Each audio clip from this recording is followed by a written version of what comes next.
ABC juice பற்றி பார்க்கலாமா? வாங்க. இதை வந்துட்டு ஒரு மிராக்கிள் ட்ரிங்க்னு சொல்கிறாங்க. வெயிட் லாஸுக்கு, உங்களோட இருதய ஹெல்த்துக்கு, மோஷன் வராமல் கஷ்டமாக இருக்கா, ஃபுல் ஃபைபர் இதில்.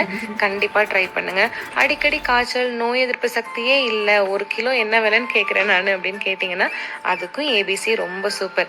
அண்ட் ஸ்கின் ஷைனிங்காக பல வர்றதுக்கு கண்டிப்பாக ஏபிசி ஹெல்ப் ஆகும். லிவருக்கு ரொம்ப ரொம்ப பிடிச்ச 3 விஷயம் வந்துட்டு இந்த ஏபிசி தான். அதாவது ஆப்பிள், பீட்ரூட் அண்ட் கேரட். உங்களோட ரத்த அளவை ஜாஸ்தி பண்ணும், ரத்தத்தோட குவாலிட்டியை ஜாஸ்தி பண்ணும், ஃபேஷியல் டிஷ்யூஸ் எல்லாம் டைட்டன் பண்ணி கொடுக்கும், ஹார்மோனை பேலன்ஸ் பண்ணி கொடுக்கும். பிரஸ்ட் ஃபீடிங் மாம், ப்ரெக்னென்சியில் இருக்கிறவங்க தாராளமாக எடுக்கலாம். பீரியட்ஸ்க்கு பெயின் இருக்கா, கண்டிப்பாக பிள்ளைங்க எடுங்க. BP, thyroid and cancer patient கண்டிப்பாக குடிக்கலாம். யார் குடிக்கக்கூடாது? மோஷன் போயிட்டே இருப்பேன் நான் சாப்பிட்டோன்னே. ஐபிஎஸ் பேஷண்ட்ஸ் குடிக்கக்கூடாது.